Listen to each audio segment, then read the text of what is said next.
ખાના કે મારી વેગડ કારણ વાસના હાલો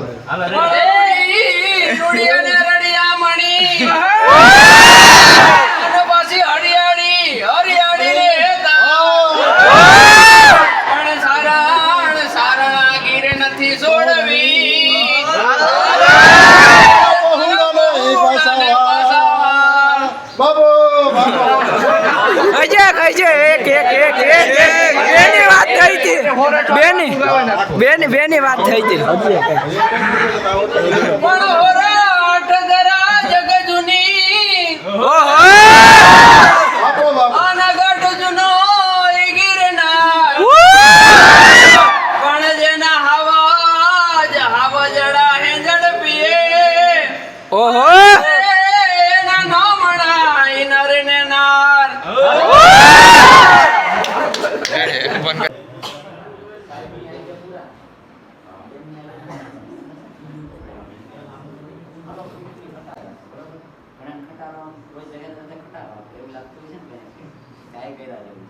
અલગ અલગ લાગતું પણ બચપણથી જે સપનું જોયું એ સપનું વર્ષોની મહેનત પછી જ્યારે સાકાર થાય એ દિવસનો જે આનંદ હોય ને એવો જિંદગીમાં બીજો એક પણ આનંદ હોતો નથી અને એ આનંદના સહભાગી આજે આ બે બનવાના છે. ખરે જોરદાર તાળીઓથી આપણે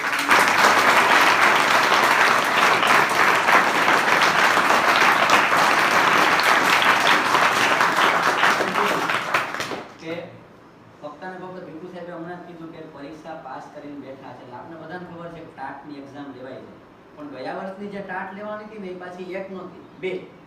પહેલા પ્રિલિમ્સ અને મેન જેમ જીપીએસસી ની પરીક્ષા લેવાય છે 3 તબક્કામાં. પહેલી પરીક્ષા આપો, પછી બીજી પરીક્ષા આપો, પછી ઇન્ટરવ્યુ. એમાં આમાં ઇન્ટરવ્યુ નથી શિક્ષકમાં પણ બે પરીક્ષા પાસ કરવી પડે. બે પરીક્ષા તમે પાસ કરો એ પછી પાસ તો કેટલા બધા ઉમેદવાર થયા છે, માની લો કે 45,000 પાસ થયા પણ ભરતી પાછી 10 ની જ હોય તો 35 તો નીકળી જાય. તો એ 10 માં પણ પાછા આવી જાવ. એ 10 માં તો ઘણા બધા આવી જાય બરોબર, પણ ઘણી ફેર એવું પડે કે મેરિટમાં થોડો ઘણો ફેરફાર હોય, તમારે થોડાક ટાઈમે દૂર નોકરી કરવી પડે. જેમ કે ભીખુભાઈ કચ્છમાં નોકરી કરીને આવ્યા બરોબર, બેન છે દ્વારકાથી આવ્યા, હવે એના વતન મળ્યા. તો આ તો પરીક્ષા પાસ કરી ગયા, મેરિટમાં આવી ગયા અને બંને એટલા નસીબદાર કે પોતાના વતનનો જિલ્લો તરત જ પેલી નોકરીમાં જ મળી ગયો બેન. એટલે બધી રીતના બંને નસીબદાર છે. અને પાછું એવું નહીં કે 1 થી 5 માં સીધો થેપલો જ માર્યો ડાયરેક્ટ 11 1 થી 5 નહીં, 6 થી 8 નહીં, 9 10 નહીં, સીધા હાયર સેકન્ડરી. નસીબદાર છે જે પણ ક્ષેત્રમાં જાય ત્યાં હજી પણ આગળ બેને કીધું એમ પ્રગતિ કરે, કારણ કે 11-12 વાળા હોય એને ભવિષ્યમાં ક્લાસ 2 થવાના પણ ચાન્સ હોય છે. જેમાં પણ ભવિષ્યમાં આપણે કરશન સાહેબને કાળા ચશ્મા પહેરેલા જોઈએ, ક્લાસ 2 તરીકેની એમને શુભેચ્છાઓ છે બરોબર છે. સાહેબે કાના સાહેબે હમણાં જ કીધું કે બેન છે એ બોલતા નથી પણ ક્લાસમાં તો સતત એનું ભણાવવાનું ચાલુ હોય છે. સ્ટાફ રૂમમાં તો મેં બહુ ઓછા બોલતા જોયા છે, મૌન જ હોય છે. મિલિંદ ગઢવીનો કાનભાઈ શેર છે, મૌનની આંખોમાં જે પાણી છે, મૌનની આંખોમાં જે પાણી છે, અમારે મન એક સંત વાણી છે. એટલે પોતાના કામમાં હંમેશા રત હોય એવું વ્યક્તિત્વ છે. એટલે આપણે એમને ખૂબ ખૂબ ભવિષ્ય માટે શુભકામનાઓ આપીએ. જે પણ શાળામાં જાય છે, આજે જેમ આપણે વિદાય સમારંભ કરીએ છીએ એમ પાછું સેમ આવતીકાલે તમારે બધાએ આ તૈયારી સાથે વેલકમ સમારંભ પણ કરવાનો છે. કારણ કે 11-12 ધોરણમાં આવતીકાલે 2 કે 3 નવા શિક્ષકો આપણી નિશાળમાં પરમેનન્ટ જોડાવાના છે. જેમ બેન આવ્યા છે કાયમી છે એમ આવતીકાલે 2 થી 3 11-12 માં કહું છું, 9-10 માં પણ આવશે. કાલ ગુરુ શુક્રવાર છે ને, કાલે જ ગણિત વિજ્ઞાનમાં એક સાહેબ આવશે બરોબર.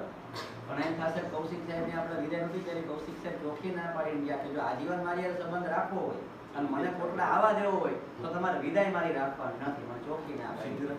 એટલે કૌશિક સાહેબે ના પાડી એટલે પછી આપણે એનો વિદાય સમારંભ રાખ્યો નહોતો બરોબર, કારણ કે આવતા જતા રહેશે. એક ગણિત વિજ્ઞાનના શિક્ષક છે, ટૂંકમાં આ જેમ કાયમી લાગ્યા એમ 15 જુલાઈ સુધીમાં ગણિત વિજ્ઞાનના પણ કાયમી શિક્ષકની ભરતીની પ્રક્રિયા ચાલુ છે. કોને કઈ સ્કૂલ મળે એટલું જ બાકી છે. ત્યાં સુધી તમારું ના બગડે એવો કાલે ડીઓ સાહેબે નિર્ણય લીધો છે અધિકારીએ. અને શુક્ર શનિ 2 દિવસ ગણિત વિજ્ઞાનના શિક્ષક તમારા અહીંયા 9-10 માં ભણાવવા માટે આવતીકાલથી આવશે. એ શુક્ર શનિ વધીને 3 અઠવાડિયા આવશે, ત્યાં એમાં પણ એક કાયમી શિક્ષક આવી જશે. એટલે હું તમને એટલું કહી શકું કે જુલાઈ મહિનો પૂરો થાય ત્યાં સુધીમાં આપણી નિશાળમાં કાયમી પરમેનન્ટ 7 શિક્ષકો થઈ જશે. જેમ આ લોકો જ્યાં જાય છે એમ આપણે બરોબર. એટલે ખાલી જગ્યા તમે પરીક્ષામાં જેમ પૂરી રાખો એમ પૂરી નહીં લે, ખાલી જગ્યા પૂરું કીધું હોય તો ઘણા ભૂલી જાય. અહીંયા બધી ખાલી જગ્યા પૂરાઈ જવાની. તમારા ને અમારા મને તો જાજો અનુભવ નથી, થોડો ટાઈમનો છે, પણ છતાં બેન અને સાહેબનો સ્વભાવ બહુ સારો છે. એ ખબર પડી રહી છે બધા એના વક્તવ્યથી, બરાબર. એટલે બસ એટલી જ આશા છે કે આગળ જ્યાં પણ જાય ત્યાં પણ એવા ઉત્તમ કાર્યો કરે, જેથી કરીને એ પણ એવા જ વખાણ કરે જેવા આજે આ શિક્ષકો કરે છે, બરાબર. બસ એટલું જ કહીશ કે ભવિષ્યમાં એને હજી પણ આથી પણ ઉજ્જવળ તકો મળે અને આગળ ને આગળ વધે એવી શુભેચ્છાઓ.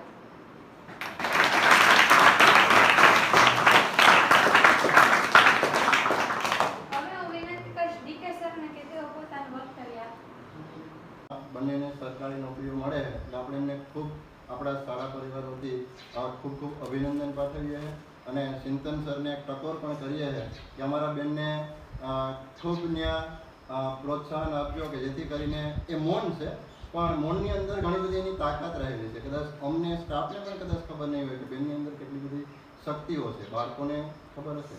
કરશન સાહેબ છે એ તો એવડા બધા મોટા ફૂલ છે કે એને પાછા ભેગા કરવા ઘણી વખત અમારે કહેવું પડે કે સાહેબ હવે ઘણું થઈ ગયું છે, ક્લાસમાંથી પાછા તાણી આવવા પડે. તો મને ખૂબ બાળકો પાસેથી એટલું બધું મેળવ્યું છે અને બાળકોને એટલું બધું આપ્યું છે.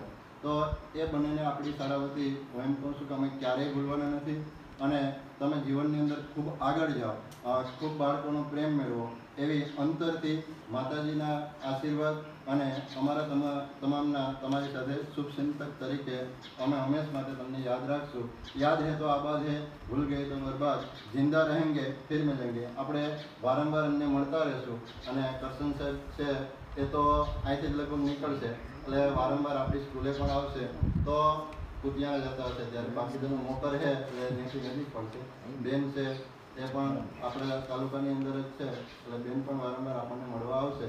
ચિંતન સરની રજા લઈ અને આપણી સ્કૂલમાં આવી જાય તો એ નાયે નહીં પાડે એવું આપણે અત્યારથી જ એને બંધન કરી દઈએ. એટલે એટલું કહી અને મારી વાણીને વિરામ આપું. શ્રી તથા વિદ્યાર્થીઓ સૌને નમસ્કાર. આજનો કાર્યક્રમ છે વિદાય કાર્યક્રમ. આપણા બે શિક્ષકોનો જેનો આજે આ શાળામાં છેલ્લો દિવસ છે, જેણે પોતાના અનમોલ કાર્યોથી શાળામાં નવા ઉત્સાહનું સર્જન કર્યું છે. દુઃખની વાત એ છે કે તેઓ આજે આ શાળા છોડીને જાય છે, પરંતુ સાથે સારી વાત એ છે કે તેઓ પોતાનું લક્ષ્ય એટલે કે સરકારી નોકરી મેળવે છે, જીવનની નવી શરૂઆત કરે છે. તેઓએ શાળા માટે જે ઉત્તમ કાર્યો કર્યા છે તે હંમેશા યાદ રહેશે. તેઓએ કરેલા ઉત્તમ કાર્યો બદલ આ શાળા હંમેશા તેમની ઋણી રહેશે. કાર્યક્રમની શરૂઆત કરતા હું ભીખુ સાહેબને વિનંતી કરીશ કે તેઓ કાર્યક્રમનું વક્તવ્ય રજૂ કરે.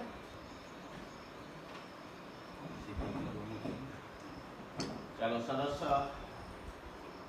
એક દિવસ પ્રાર્થનામાં શરૂઆત કરી હતી કે આપણા નવા મેડમ આવ્યા છે અને એનો પરિચય મેં તમને આપ્યો હતો. એ અને કરશન સરનો પણ પરિચય મેં આપ્યો હતો કે એક નવા સાહેબ આવ્યા છે.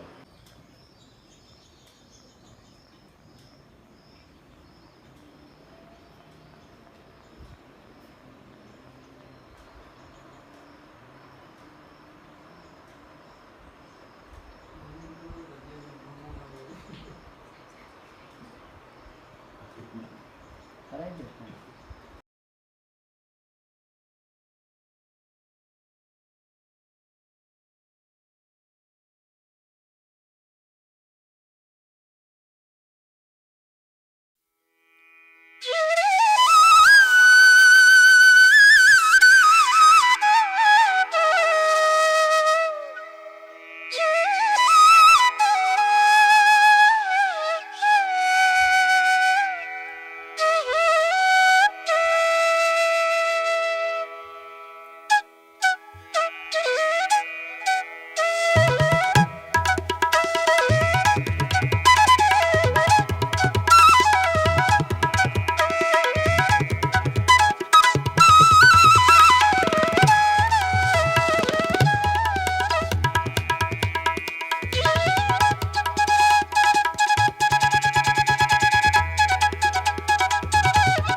તો હું શું કહું.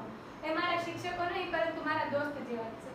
જે કરશન સરે ગુજરાતીનું વ્યાકરણ અને ગુજરાતી ભાષાને અમારી સરળ ભાષા બનાવી દીધી અને મેડમે અર્થશાસ્ત્ર અને મનોવિજ્ઞાન જેવા વિષયોને સાવ સરળ રીતે અમને રજૂ કર્યા છે. એટલે ફર્સ્ટ ઓફ ઓલ તો તેમને હું કોંગ્રેચ્યુલેશન્સ કહીશ કે તમને સરકારી નોકરી મળી ગઈ અને મને દુઃખ છે કે તમે જાઓ છો પણ હું એવી આશા કરી ગુજરાતી તો જ નોકરી હતા. તમારા હાથમાં કાંઈ આવે લેવલ ઓફ પોરબંદર વાળા ના